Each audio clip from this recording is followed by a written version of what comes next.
Here's the story of 2020.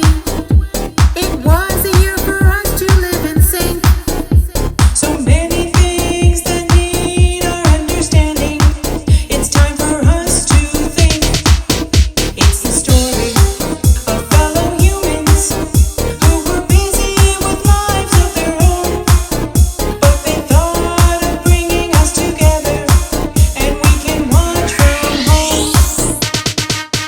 We can all make this world much better. It's about what we're willing to confront. So sit back and enjoy the conversation of these rainbow warriors called the Queer Bunch. The Queer Bunch. The Queer Bunch. It's a great day to watch the Queer Bunch. Welcome to the Queer Bunch. With me are the wonderful hosts of the new Queer Bunch. My name is El Hashim. That's my stage name. I also play another role. I'm the producer of On the Couch and the Queer Bunch, two shows of Inspired Media. I'm going to tell you a little bit about the old show because you heard me saying the Queer Bunch. So in 2020, during the COVID, a bunch of us queers in Toronto were bored out of our mind, and we wanted to put something together where we can have conversations about the important things that were happening in the community, from racism to indigenous issues to women's issues, etc. So we launched the Queer Bunch, and for a couple of years we had a local conversation. We brought on board a lot of politicians, a lot of community organizations and activists to talk about the different topics. And then we kind of slowed down a little bit and we wanted to take a look at the show. And the first thing that came to mind is let's take it Canadian. Let's have a Canadian conversation about all things queer. So that's the Queer Bunch. And we put a team together of different artists in Canada. And why artists? Because I believe that artists are passionate. A lot of the artists that I know in the community are advocates and activists themselves, and because artists are cool. So that's why we got here. So we're gonna start with this segment. We have a couple of actually of our hosts who we're having a couple of snowstorms in different areas in Canada. So some of them are driving and stuck on the road. So we'll welcome them if they hopefully make it safely to where they're going. And that's what that's more important with the snowstorm. But for now, let's get the hosts on the screen to introduce themselves, and maybe we can start with Morgan. Hi, everybody. My name is Morgan Moats. I'm from Saskatchewan, currently living in Regina, which is the capital city of the province. I'm a singer-songwriter. I make a lot of sad music and some gay music, Sad but music. mostly sad music. Why sad? Because that's how I vent my feelings Isn't when I it? have a That's lot actually of that's great. sadness. That's a great reason. Yeah, absolutely. Yeah. Kenny, Master Kenny. I'm Kenny Fitzpatrick. I am not an artist per se, but I work with a lot of artists. I am the founder and the entity that is the LGBTQ Creative Network, which is a nonprofit and advocacy organization that I started back in 2018 because I wasn't seeing any artists out there being represented in mainstream media the way that they should be, and I wanted to know where they were and why we weren't seeing them. So I went out and found them, and lo and behold, they just didn't have places to be seen or heard. So I said, well, let's start creating them and creating some vehicles and ability to be able to get these artists some spaces to be seen and heard. And you did a great job. I think that's a big. Most of us on the screen, we know each other because of what you created. So that's a fantastic thing. We have one of the artists who was driving is joining us, so we're excited about that. Hello, Shelly. Awesome. We're Hey. starting with introductions on the show. Okay. So I'll get to you soon. Ilana, why don't you introduce yourself? Hello. My name is Ilana Hard. I'm originally from Montreal. I live in Toronto. What do? I do lots of different things. I'm a singer-songwriter. I also write sad songs sometimes. I also write angry songs sometimes. You do? I play in a bunch of different bands. I'm a producer and all of that stuff. And I'm currently working on a record It's a country record with a lot of cellos, so I hear you. Yeah, Cool. Cool. fun. You also That's wrote super a song cool. during COVID where you filmed a music video of a city that's completely empty.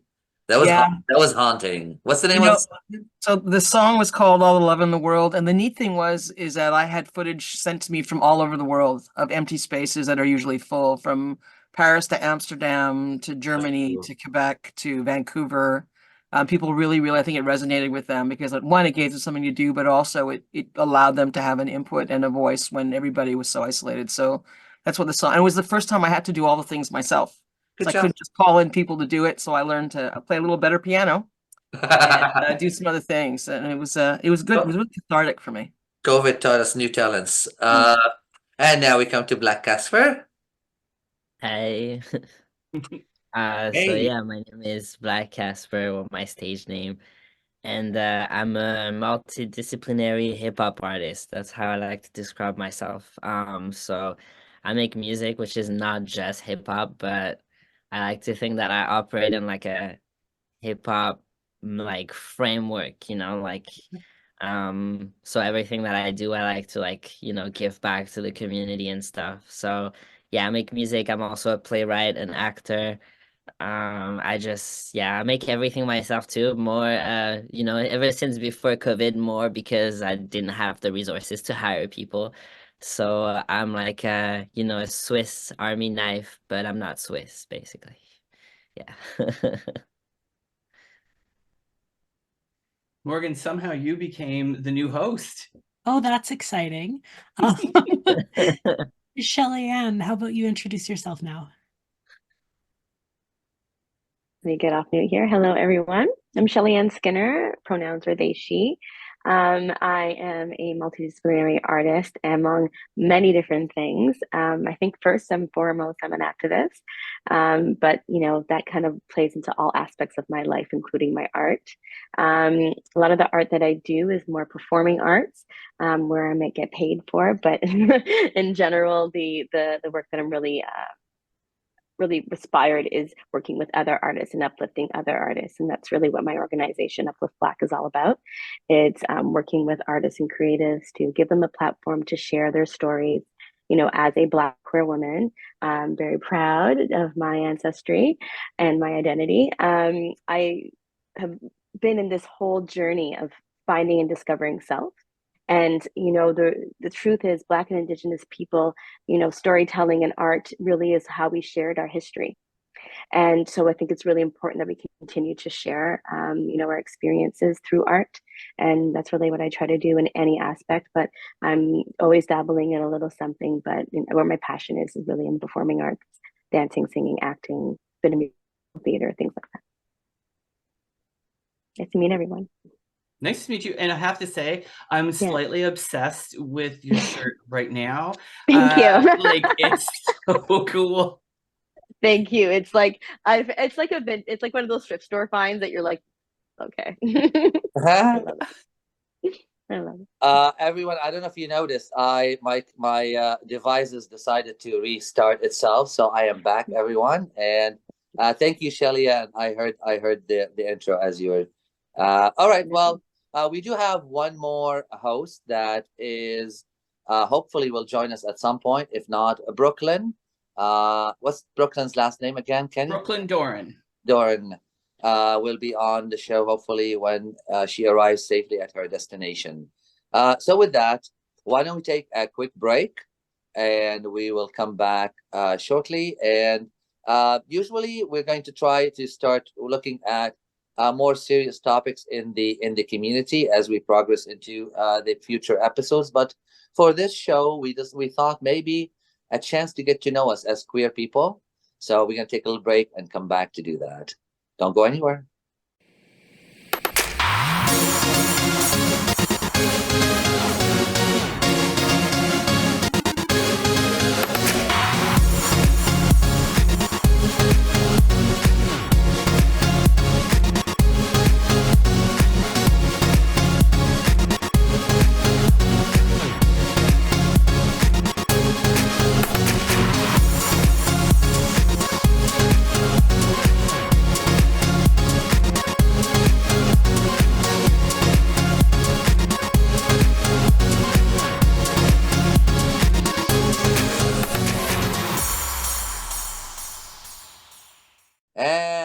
are back with the Queer Bunch with the lovely new hosts. And we are now going to play a little game. We found this website called discusslgbtq.com/questions. And it's a good bunch of questions that you can ask when you're trying to get to know a number of queer people in a setting or whatever. So we thought maybe we'll do that and get you to know a little bit more about us before we start diving into the topics. Kenny, uh, why don't we suggest a question from the first group? What hits you? What strikes you? So as I was kind of going through things, one of the things, especially because we're, a group of folks who not only are part of an umbrella, but are representative of intersectionality in a number of different ways. Okay. I'd seen the question and I was kind of like, it is a standout for any kind of situation. So the question I kind of zeroed in on was, what would you tell your younger self? Oh, I like that. Cool. Run. No, okay, okay. Run. Run fast.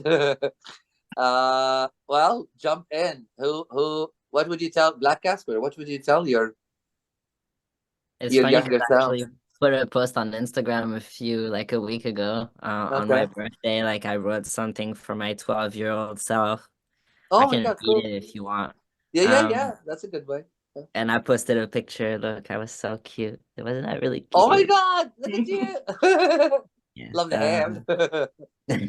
Oh yeah, This. that was done in Senegal by like 8 women at the same time. I cried, okay? So yeah, what did you say? So I said, sometimes I wish I could talk to you just to let you know that even though life is only getting harder every year, you will get much happier. Right now, you cry yourself to sleep every night wishing you could just disappear. Barely 12 years old, and you already feel like life is over, but I can guarantee you that it's not. You will find the most amazingly supportive group of friends you could have dreamed of, marry the most amazing woman you've ever met, and live with the two most adorable pups. You will keep making music, keep writing stories, get even better at it, and make it your life's purpose. But the most important part, you will finally be yourself, and the thoughts you have of ending your life will go away. Don't give up, kid. You have places to go. Oh my God. I'm emotional. That's beautifully written. Good for you for putting that out on your birthday. I think that's important too, that Yeah. you know, and I'm a huge fan of Casper's. I've been following him for a while. We did an Instagram live a couple of years ago, and just everything that Casper has had to say and how he's put himself out there and working with transgenders and creating things and just opening himself up to whatever's in front of him has just shown the kind of not just person that you are, but how much you take on yourself and that you're willing to give back to others, and to kind of put that out there, and to put out that picture to kind of show yourself that way, I think just speaks volumes about you and does so much for those youth who are out there. Because I always say about youth, my background is in post-secondary and youth advocacy, is that they need to see that and they need to know that there are champions out there. And I know that every time I'm with youth, you are one of the people that I always reference in terms of, if you want to find somebody who's hard hitting out there, who's doing great things in their community, you're always somebody who I reference. I Look think at you the love on the appreciate screen. that. I love it. Cool. I think because for me, like the reason why I wrote it especially like that is because everything that's happening with like trans people right now and the way that they're talking about trans youth, like, oh, they're too young to transition and stuff. And I'm like, yo, I was 12 years old and I wanted to kill myself. I don't think at 12, if I'm like old enough at that age to make that decision, then I'm old enough to know that I like want to be myself. And I'm old enough to like be like, hey, I don't like this gender is not working for me. But also at the same time, when I look at my childhood, I don't see a boyhood. Like I was a girl, you know what I mean? Like, and for me, like I see this little girl and I want to protect her, and I see her in every other little girl out there, And so for me, I have this I think that's the part of being non-binary and stuff. Like the part that's like that, yeah, that little girl is still in there, And I love her so much. And that's why I'm like, Yeah, and that's part of me. I would like to like, I don't know, see, for example, like, panels about girlhood and stuff, and I would like to see like, a trans man or a trans masculine person on there to show little girls that like you are a little girl now, you don't have to be a woman when you grow up, you know what I mean? And so for me, that's like, yeah, two things that I think are very important for people to understand about how Thank I you. view my past and just like trans people in general. Yeah, it's not just a one narrative for everybody, you know? Thank you. I'm glad we actually got into that conversation as part of your answer. Morgan, what would you have said to your 12-year-old? The biggest thing that I would say, if I could only say one thing, is that my 12-year-old self, I would like them to know that they don't have to be not themselves in order to be loved. Because like growing up, I thought that I had to be different than who I was in order to get people to like me, and nobody ended up liking me anyway, to be honest. And then I started being my authentic self as I got older, and that's when I found my people. So yeah, I would say, I would say to them, be yourself as soon as you can, and Well, that'll be the best thing you can do. thank you. Elana. Okay, Elana. Kenny, let's go, Kenny. All right. Are you okay, Elana? You want to go? Sure, yeah. All right. There's so much in this conversation already that so brings everything so close to the surface. So between the fact that I have a cold and the content, it's just really difficult to catch my breath for a second. So Oh, but my experience, it's interesting. My 12-year-old self was already in music. So my 12-year-old self already had a direction, and my 12-year-old self didn't give a fuck about anybody else and really just wanted to take it on. And, coming from a really fairly conservative Jewish upbringing where the expectation that I was going to marry and have children by the time I was 20, and I was going to be either I had choices, either a teacher or a doctor, and that's really the extent of what the expectation was. That at the end of it all, for me, because I had no choice, I think, talking about finding your authentic self, at 15, making the decision that I needed to start to disengage from my family and to be able to find where the direction that I was going without any real sense of what that direction was. It's not like we wow. had any leaders and it's not like we had any mentors at the time, not in my timeline anyway. So we really had to mill about and find it on our own and, find ways to have a voice. And so those are the things that I take with me. So what would I say to my 12-year-old self is keep kicking at the door Thank because, you. there was no Yeah, other way for us to do it. And that's really, we just did what had to be done. cool. Kenny, Oh God, I don't even know. I think that you asked the question. I know it's one of those things from different angles. From a queer angle, I would want them to know that you're not crazy. The feelings that you have are natural. It's not just a crush. You don't have to pretend it away. That it will make sense, and you will find your way through that. But I'd also tell them, don't hang on to the things that people are telling you that this is the way it's supposed to be. The what's going on in your mind right now, because I think very, very, very differently. And I always think, you're never too old to try things. You're never too, it's never too late to start things. But you're told as you grow up that this is kind of how things are supposed to be, to become an adult, to become successful. I would be like, get rid of all of that. Define it yourself and be Oh, okay with love it. it. Cool. Nice. Shelly-Ann. That's great. These are all really great shares. Thank you. For myself, it would be a few things.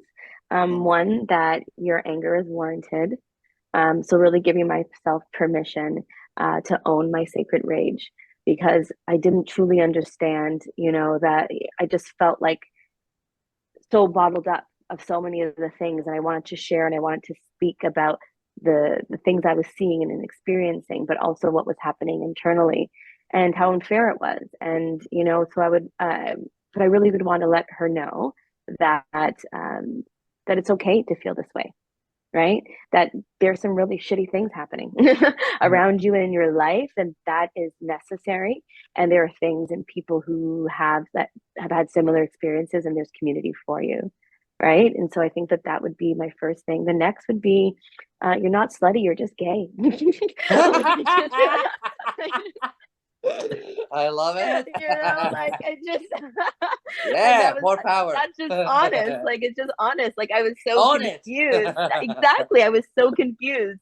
And and that was one of the things, growing up, I considered myself, or when I started to figure out a little bit more about my sexuality, learn a little bit more, I was just like, oh, you're bisexual, because that was really the only representation I saw on television of just like more feminine looking, likes boys, likes girls kind of thing. And that, as I've let go of all those labels, it's, I've been able to find myself a lot more, find out what works for me, deconstruct gender in general. And so, I don't identify that way anymore, just identify as a queer person.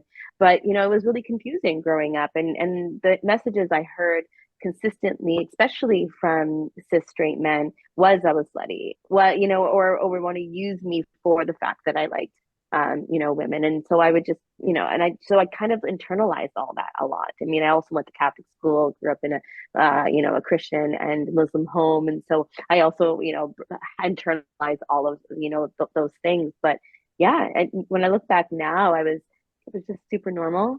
And, the experiences I had really shaped who I am today. And I'm really grateful for them, and I'm not regretful at all. Beautiful. This is what I love. Oh, we have Brooklyn joined us.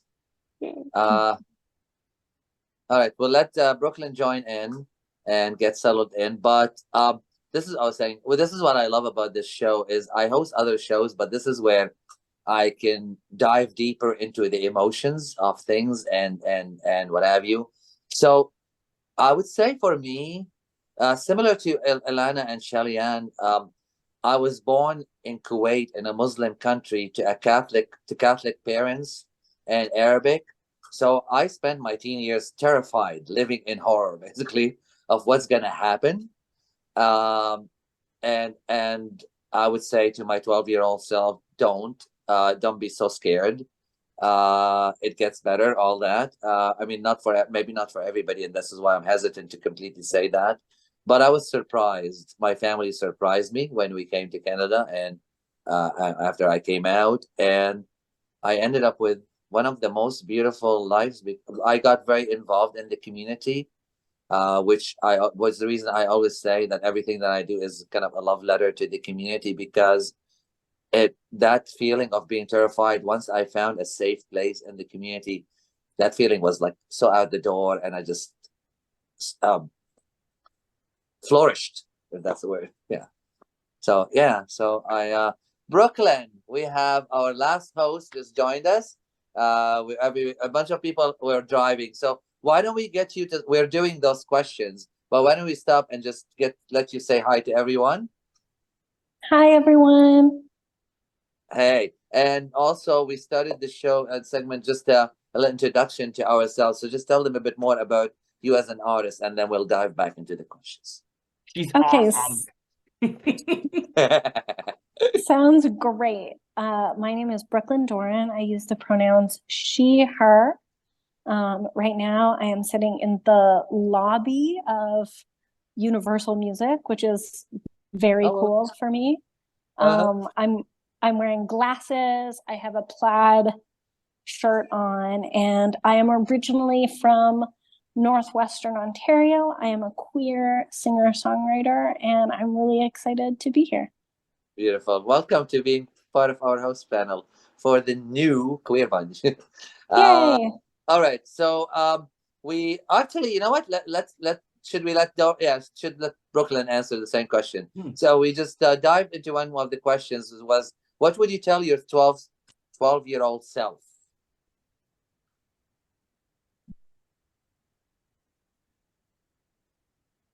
We can't hear you. Hi, sorry. What would I tell my 12-year-old self?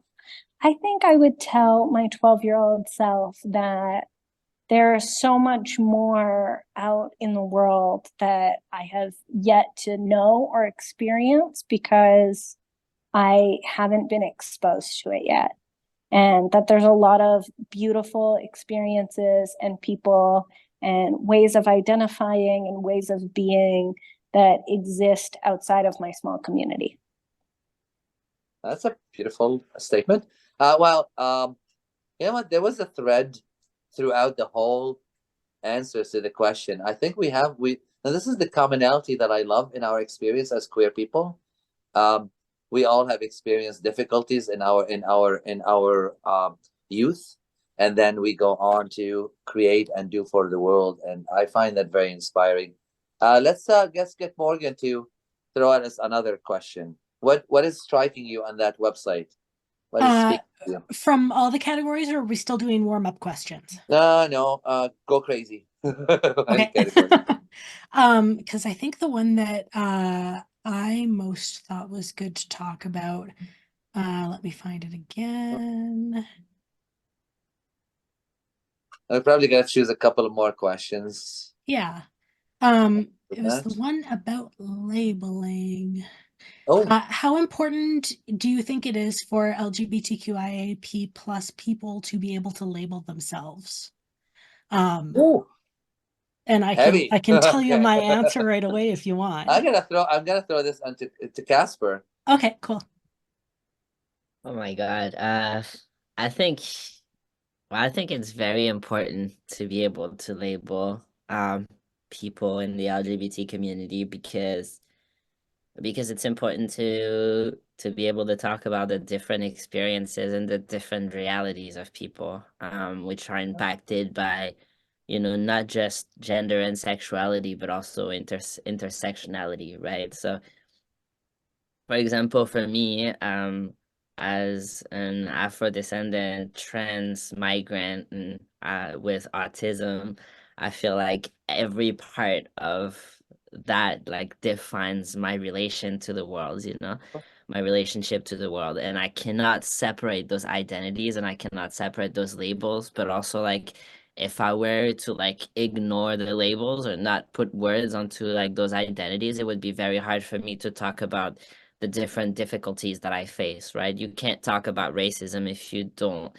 you are colorblind and do not see race, and refuse to like, so for example, so for me, I find that it's important for that, like it's important to be able to, yeah, understand the different identities and intersectionality, and it's important for people to have agency over who they are. So label yourself, but obviously don't go Rachel Dolezal with it. Yeah, that's pretty much my answer.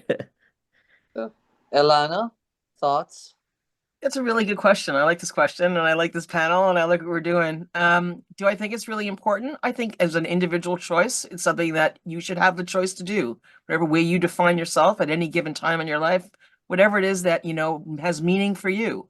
Do I think that the flip of it though is in the bigger world, has it become some type of a moniker or some type of catchphrase, or does it lose its meaning because other people adopt it and they don't really get to the point or ask the questions? I have a concern about that.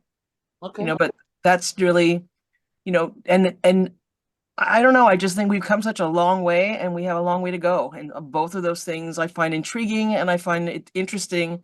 And sometimes I'm a little fearful for who comes after us because things seem to be swinging in ways that may not be as helpful. Fair enough.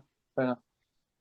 And you mentioned something about changes, and that's what I was getting with Black Casper. That 20 years ago, it was the cool thing to say I'm colorblind, but then we realized that colorblind is not the right thing to be. You can't be colorblind. You gotta give everybody the room to share their experience because it's not yours, kind of thing. Morgan, you did the question, so it's your turn. Sure. So when it comes to labels, I have an analogy that I really, really like.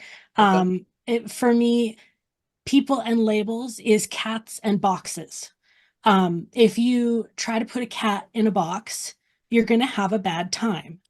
But if a cat chooses a box, that cat is going to love that box and sit in that box forever, and it's going to be the cutest thing, and you got to take a bunch of pictures. And same with labels and people. If somebody tries to label me, that's not okay. That's not their call to make. But when I find a label that fits me, that is a good choice, that that represents me in a way that lets people sort of understand who I am better, that's the best thing. So cats in boxes. I love what a great analogy. Shelly-Ann, your feelings, and I'm pretty sure they're pretty good feelings. Yeah, absolutely. Great question. Great answer so far. I definitely agree. We need to allow people to choose for themselves and not decide to choose for them. And that's a huge, huge analogy. Great job with the cat in the box there. I also think that it's really important that we understand, the reclaiming of words and identities. And like have that kind of understanding for myself. No, I don't go as pansexual, bisexual, lesbian. I go as queer. And it's not just my sexuality, it's my gender, it's my political views, it's so much more. And so that is, that has worked for me, but I also know that to many people, especially people, my age and older, like in their 40s or older, it can leave, it can be really difficult. It's been used, as a target, as a way, to separate individuals so it's really important that we kind of understand and we absolutely ask first. Instead of making assumptions, just like the pronouns, just like all of those things, right? Like we have to respect people's names, their pronouns, their labels, their identities, and if they choose not to have that as well. I know many individuals who don't, subscribe to any type of gender. They don't use pronouns, and they're like, just call me this, just call me that, and that's it. And that's what I think what we're trying to teach. We do. Like I do a lot of education, and a lot of the things that I speak about is allowing people to choose for themselves and to just respect it. You know what I mean? Whatever language and however it is that they're speaking in that language, there has to be respect there. And that includes recognizing different languages and in different ways in which language may not interpret, in the same way to English as it may. And so there's some people who have it as a pronoun, and then we're trying to understand what it is, right? But that's just the reality. And so it really is in a lot of ways just words that only have meaning because we put meaning behind them. But each individual person then, because of biases and experiences, may use that word or not use that word because of that experience. So just ask. Really. Yeah, you said it's really about respect. And I didn't know until a couple of weeks ago when I was introduced, told or informed that a member of our community no longer wants to only go with their first name and no longer with any pronouns. It's like, seriously? I think I know what you're talking about. But okay, maybe you do. Okay, and then I said, by all means, if that's what they want, I have to. I respect that. So, Brooklyn, you joined in late, so this is a big question for you to dive into. It is. Yeah, and I feel like everyone who's spoken before me has spoken so eloquently on this topic. I think the only thing that I can add is that in a lot of ways, labels can be really empowering for the people who are using those monikers to describe themselves. I think about myself and using the label queer or using the label lesbian. But I also think that it's important to acknowledge that those same labels can be used to hurt us. And so we have to acknowledge that a lot of the ways in which those words that we've chosen for ourselves can be really empowering when used by folks against us can be really disempowering as well. Yeah, good point. Kenny.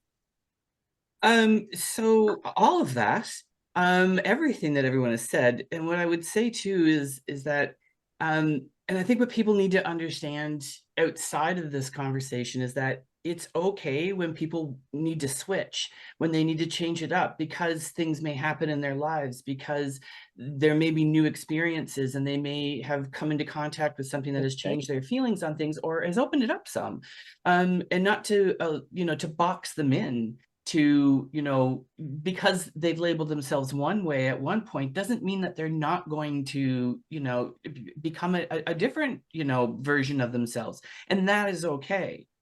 What I would also say is, and I have this argument quite a bit especially on Facebook with people who are in radio, that we'll call it a discussion. It can get heated, that they don't understand that, why I feel that it's important to give space for music that is specifically made by members of the LGBT community or art that's made by members of the LGBT community.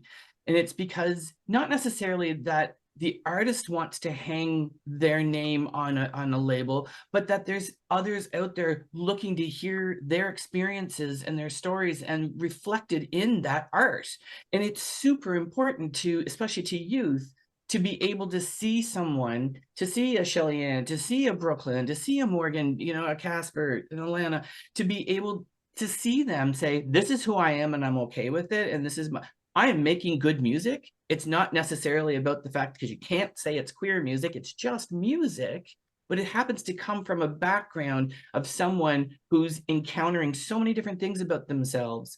And that is a really important piece that's in there. And I have that argument with them when they say, well, it should just be about the music. And I'm like, yes, it should, but you're not giving space to everyone who's making music. So that's another piece of that equation where I have discussions. We'll call them discussions.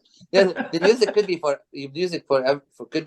should be for everybody who wants to Absolutely consume the music, but we should be understanding, of course, our backgrounds and who we are affect, even if it's not a queer song per se, it does affect how we present to the world our music and whatever. The only thing that I can just answer to that question is, you said something about, Kenny, about that it's okay to change along the way, and the only thing that came to my mind in that is, I used to go to a dance club in the community, and 1 week I'd be in leather, 1 week I'd be in jock, baseball backwards, whatever. 1 week I'm just dressed, and somebody says, which group do you belong to? It's like, I don't belong to any group. And my tastes and who I am changes along the way as I incorporate other things into my life. Why would I want to be boxed into one section or another kind of thing? So yeah, but otherwise, labels, it's out of respect. And for me personally, we all live this one life, and we need to be happy and respected in it. So whatever makes you safe and happy and respected and feel heard, that's what my responsibility is, to honor that. That's me. Who has the website on their up, and who wants to choose the next question? I have it up. Okay. Oh, this is interesting. What do you wanna hit us with? Because it's no longer there. It's about the flag. Okay, we can take 1 or 2 questions, but we're gonna roll with them. So the question is, there is the turquoise stripe on the original rainbow flag, because there used to be a turquoise stripe, and it was meant for magic and art. And the question is, what do you think, magic and art, what does it mean to you?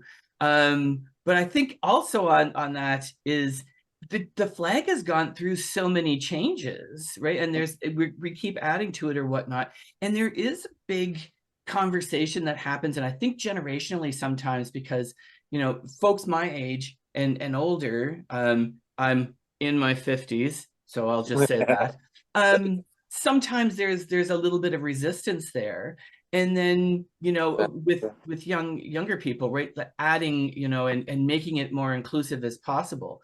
But it's an interesting conversation about the flag and, how it's become, more representational, and the importance of that, I think, that is out there. Sure. I don't know if I asked a question, but I've thrown that out. Yeah, where's the question in all of that? The turquoise or the flag? What are you asking?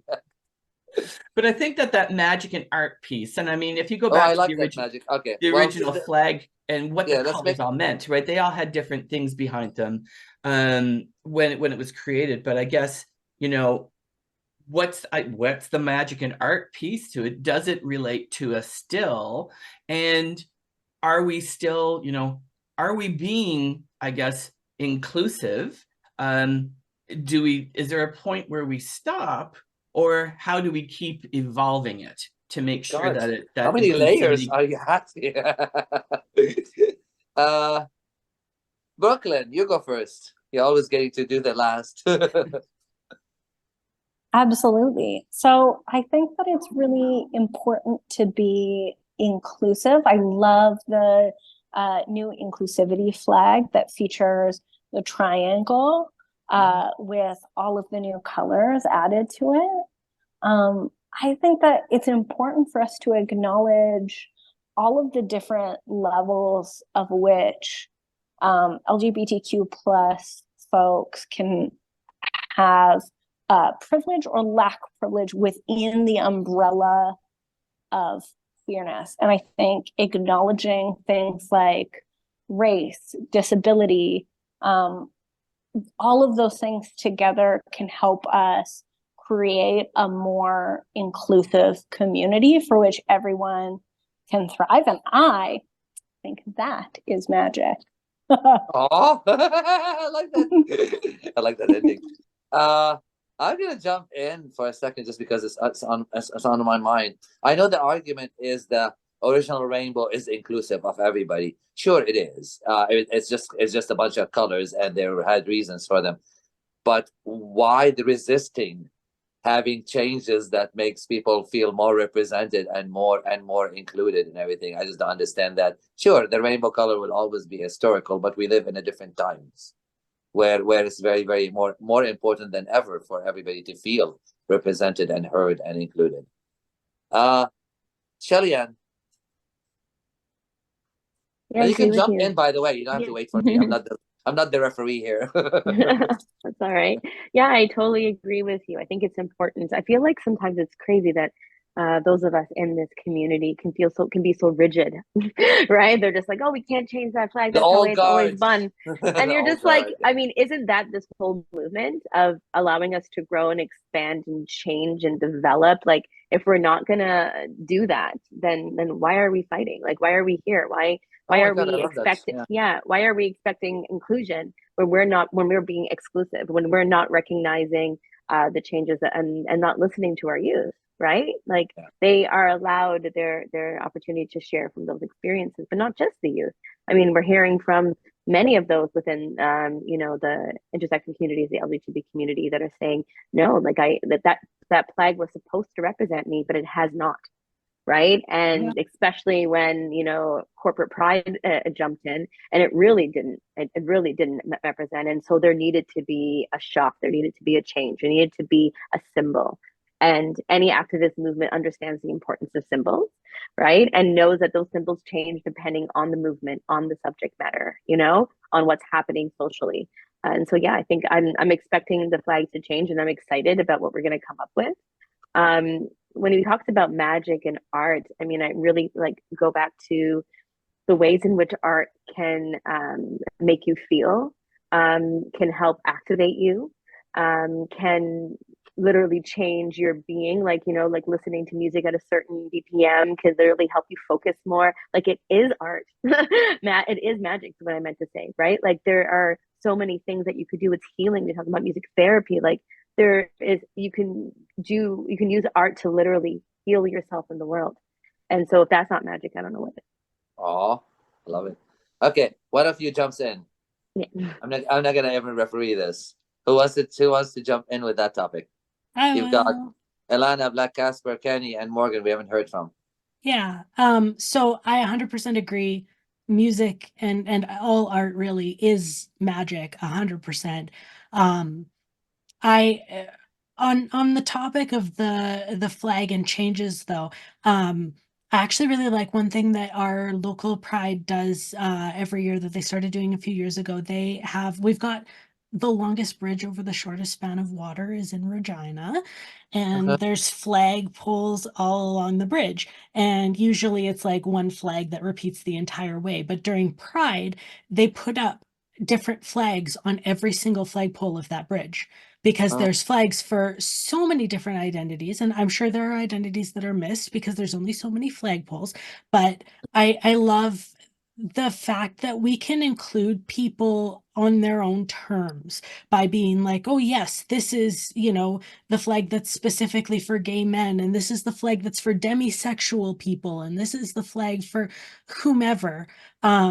Because no one flag is going to represent everybody. That's impossible. We're all so different in so many ways. And I also think it's really important to make sure that our representation is focusing on the most marginalized among us more than the most privileged among us. Like, there's a lot of, oh, rainbow flag means gay, right?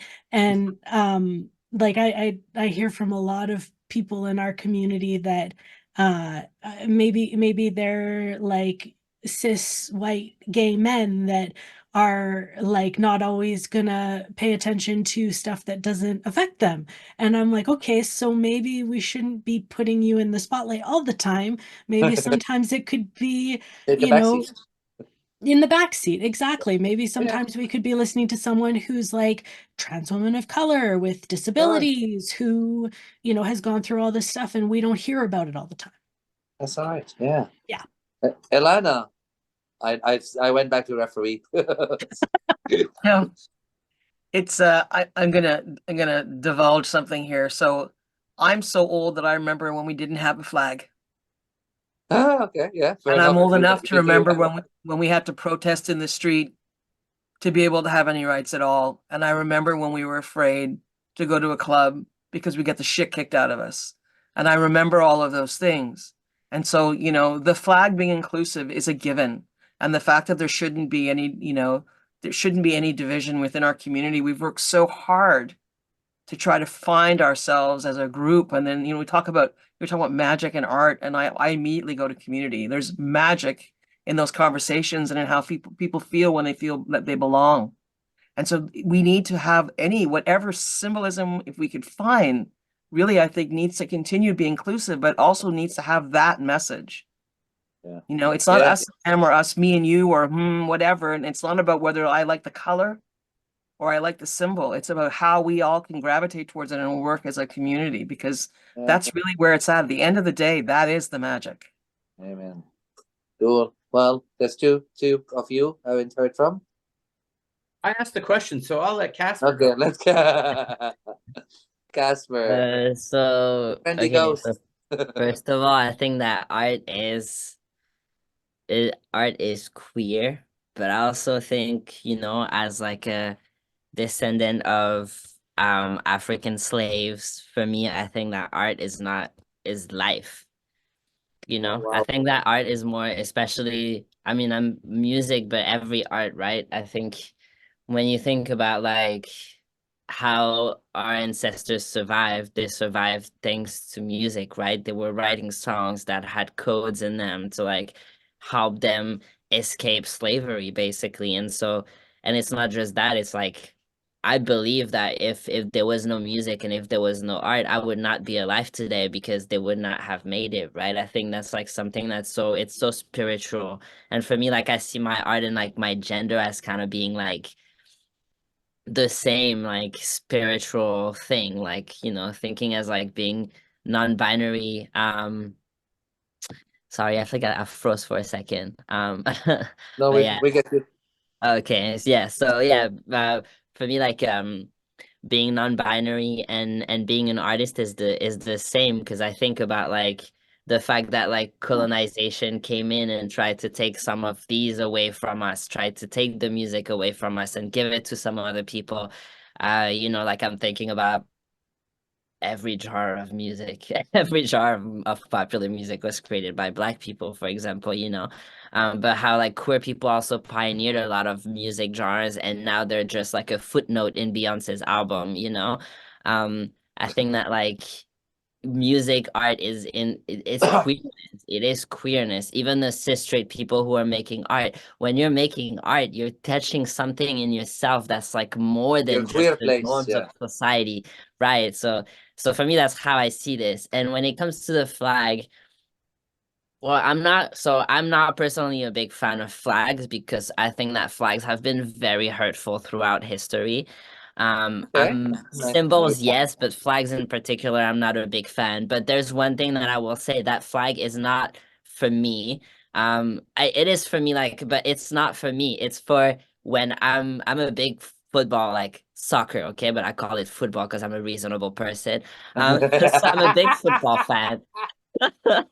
Like I have like season tickets to the CF Montreal Are you game. seriously? Okay, Look like at I'm you. there all the time. And whenever I'm there, we're waving that, you know, inclusive pride flag. I don't like to call it inclusive pride flag because pride is inclusive, otherwise it's not pride for me. But yeah, so Yeah. we like to wave that flag because it's like we're in the North American League. So whenever there's a goal, whenever the camera goes to us and they see that flag, there's a kid at home watching that with his dad who is homophobic or queerphobic and who sees that flag and who is like, oh, wait, in Montreal, they're waving that flag and it's okay. Like they're part of the supporters group. They're around everybody and it's fine. And it's like, and for me, like that's who that flag is for. You know, it's for people who are looking for a community, and that's an easy way to, yeah, find your people, you know. And for me, like the fact that it's an before when it was just the rainbow flag, no, I did not like it, and I was not like the type of person you except for this, you're not gonna see me wearing rainbow colors because of what the LGBT community has done to trans people and continues to do to trans people. Sometimes it feels very alienating, you know, like when you see like on Twitter the discourse of like all these like the TERFs and the gay men who are like, oh, trans men are not real women, are not real no, they're not real women, but trans men are not real men and things like that. You know what I mean? For me, like so for me that rainbow flag felt very like I was not seen because even though I'm very queer, like I'm married to a woman, she's a trans woman, you know, it's like the queerest straight relationship you're ever gonna see. But it doesn't, but when I step into a place that's a queer place, I look like, you know, I don't look like queerness as defined by the rainbow flag. So for me, I feel like I'm not welcome in those spaces. But when you put those colors in that flag, it means like, no, it's just not just for gay people, it's also for trans people. And it's not just for the cis white gays, it's also for people of color. Like we're going to talk about racism. We're going to understand that like all these things are important. And so for me, like, yeah, it's all like jumbled thoughts, but hopefully that was kind of clear. No, that was actually brilliant. But Kenny, to bring it home, I think I do. I think everybody yeah, bring it has home. the right to feel how they feel about, you know, what they need from the flag. And I mean, as being the cis white male dude here who knows that, you know, as a face, a lot of the times everything is laid out for me. And you know, we don't do enough education about what that means in terms of like the fact that things are, you're right, a lot of the times what I look like is the predominant piece that's put out there, and there's a lot of sections within the LGBT community that don't get the same amount of screen time, airtime, music time, whatever. That those flags, going back to the magic part, I'm 100% on board with the fact that music and art is magic, because again, I was that kid who gravitated. You know, it was like a little monkey that would kind of climb around fire anytime I could see something that had a hint of queerness to it. And I was just kind of drawn to it, right? And I wanted more of that. But I was getting so much from the art that was in there. Flag wise, I think that we just need to always be aware that things change, things move, and we need to be making sure that we're not allowing a flag to be the only piece of inclusivity, that we're always making sure our practices. I love, Morgan, what they do with the flags, because I used to do all different kinds of flags, and I would go to these youth camps and I would just have them out there, and you would see the kids come by, right? And I'm like, parents are always like, well, they won't know what that is. And I'm like, they know what it is. They're not stupid. They look this stuff up. And the amount of like, that's a bi flag, that's coming with me. And there's stickers, right, that they can put on things.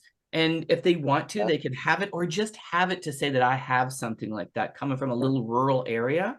And the amount of like pan flags that would go, or, you know, like non-binary flags, I'm like, they know what they want, how they want to be represented. We should be allowing them to have the opportunities to that and not restrict it. So yeah, it's an interesting conversation. When it first started happening, I was kind of like, oh, people are getting crazy about this and they're missing the point about things. And I'm like, they need to rein that in a bit and have some conversation. Thank you. Can I jump in with one more point? Of course, please do. Yes. I think, further to Black Casper's point, that it's also a signal of safety. I think that if I'm looking out in a crowd and I am seeing an inclusive pride flag that signals to me that that person has done a little bit more homework and is not just waving a corporate flag to say, if I'm going into a venue, for example, and they have a rainbow flag in the doorway, I'm much more feeling like it's a safe space versus a tolerable space if I'm seeing the inclusive flag versus the original. Beautiful. I mean, the thing is, like, nowadays corporations are starting to use that inclusive flag too. So for me now, when I see that in a business, it doesn't mean nothing anymore. Because when you see, TD and all these people like putting those flag, and it's like, yeah, but if I come in, I know you're still gonna misgender me, though. Yeah, fair. I don't know. There should be like a test, corporate needs a for lot of more businesses to education. be allowed to fly the flag. Be like, there should be like some ages, like, like the health people who make sure there's no rats in your kitchen. There should be some undercover person being like, okay, are you misgendering the trans people? Yeah, that's Yes, me we take actually. your flag away. That's kind of what I would do. Corporate is always a few steps behind. They just take whatever they think they're incorporating. Do we have time for a very, very quick question, or I do want to add one more thing if I can, just because I'm wearing the rainbow today. So I think it's important to kind of talk about, I am that bitch. Like, I walk around with rainbow all the time. And many of, but there's so many reasons to this. As an educator, especially an educator who goes into schools, most of the time the conversations I'm having are about anti-Black racism. And for me, it's extremely important to represent the queer and trans folks who are within that community. And so when I walk in, they don't know. I've always lived my life as not the obvious queer. And, if I wanted to date somebody, if I wasn't wearing rainbow, they didn't know. You know what I mean? I was just like, come on, I'm here, I'm available, I'm interested. And so it was really important to me, But it doesn't have to be in a flag, and it could be in anything. Sometimes just the rainbow itself makes me feel good, but mostly it makes me feel good to know that other people are seeing themselves in me. I never saw queer people like myself growing up. I never saw it. And it's why I spent 20 years struggling. It's why I spent 20 years dealing with addiction, dealing with so many different things, because I was just like, I don't get it, I'm different, right? And so I really want to go out and show that. And regardless of whether it's the inclusive or not, I throw it on wherever I can. These earrings, particularly for me, are really, really important. If we are, looking at news when it comes to the influx of asylum seekers coming here from Uganda and Kenya specifically right now, we know that there is, Africa is one of the unfortunate continents that have the most countries with discriminatory laws when it comes to queer and trans folk. And so when I walk into these spaces also with an African, with the Africa on this, it's a F you. It's a, I'm doing this. It's you're safe here. You're here. Like we can hang, we can talk there. And it's also like, I'm going to challenge you. Right. And so there's so much that comes from that. And so I think it's so important that we listen to what people need, but also recognize, that this movement for so many of us, I don't know what everybody's age is here. I'm 42 years old. I've got 2 kids. One of them are trans.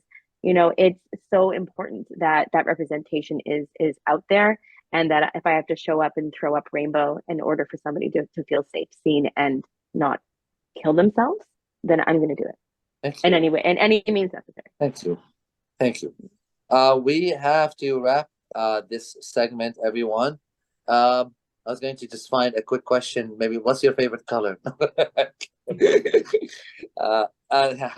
Exactly. No, we don't need to do that. You'll get to know us more as we progress with the show. So we're gonna take a quick little break, and then we're gonna come back to say goodbye, everyone. Don't go anywhere.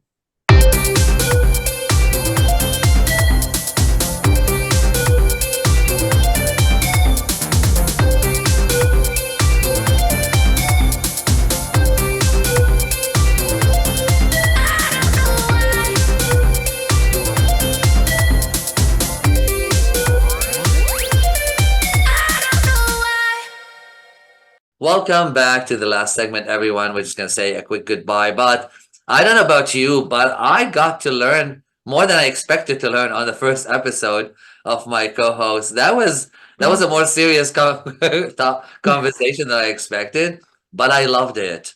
I thought it's just so cool. It's so cool how we as queer people can, from the simplest questions, we can go on to really talk about awesome things. So thank you all for sharing and thank you all for listening. I wanted to show you the new logo for the Queer Bunch that Kenny put together. I love I it. really didn't put it together. I took the original one and I just kind of sharpened it up and fluffed Yeah, it up. but I love the color. And so we Yeah. now have an inclusive logo I love it. in a sense. And talking about inclusive, that's I guess in the break during the break we all decided what we're going to talk about in the next episode. So it is Black History Month, and we're going to dive a bit into a conversation on intersectionality. I'm trying to say it, intersectionality and our experiences with that. So with that, last words per host. Jump in, Kenny. Oh, Last words. Yeah. I think that this is awesome. I think that there's a lot that we can learn from one another. I think that there's a lot of people who are going to watch this and hopefully they will learn. And I think that education is always a key part of these kinds of conversations. But also, there's so much fun to be had, and everybody here is doing such really cool things that I just gobble it all up. So I'm excited to be here, be a part Thanks of it. and welcome, Morgan. I am really excited to be chatting with such cool people, chatting with, learning from, teaching to a little bit, hopefully. Cool. Yeah, really excited. Casper. Yeah, oh my God, I never, I'm autistic, so I don't know last words, first words. All words. So my last words will be just remember that also as queer people, it's our duty to speak on things that are happening to other communities in the world. I feel like as activists, as people who want to make the world a better place, like I've seen too many queer people be really silent when there's stuff happening to other communities who are not specifically queer, or just assuming that intersectionality doesn't exist and so those people are not queer. And so for me, I just want to remind people that like activism and advocacy is not just when issues are affecting you personally, and that nobody will ever be free until everybody is free. And that includes everybody. And so right now I'm thinking, about Congo, about Sudan, about Palestine. And so I just want people to keep that in mind. And we're very, very, very privileged and very lucky to be in Canada. And so, yeah. So also to be thankful that Beautiful I'm last really words. grateful for this land, and to protect the land, and to remember that human beings should not own land, so treat it as a community thing. Yeah. Thank you. That's beautiful last words. Elana? I think I like what Black Casper said. That kind of said it all for me. Thank you. Shelly-Ann? Yeah, and yeah, absolutely. Casper, thank you for sharing so much. Yeah. I'm looking forward to learning more from each and every one of you. It's going to be continue to be a great conversation, and thanks for having me here. And your bed looks so comfortable. I know. I can't wait to get in it. I've been working so hard at bed, I want to just slip into that bed and just sleep. Yeah. It's the only place I get quiet in my house. Brooklyn. I just want to say thank you so much for accommodating my late joining of today's meeting. Thank you for holding space for me, joining a little bit late. I hope that I'm able to hold space for all of you as well. And I'm really excited to get to know you more and to dive into each of these topics with a little bit more detail. So I'm excited. Thank you so much for having me. Well, I can't say more than what you all said. If this is any indication, I look forward to this conversation continuing with our hosts and community. You are awesome. Oh yeah, I love that guy. With that, I love what great little last image. Well, we'll see you on the next episode of the Queer Bunch from all of us here to all of you.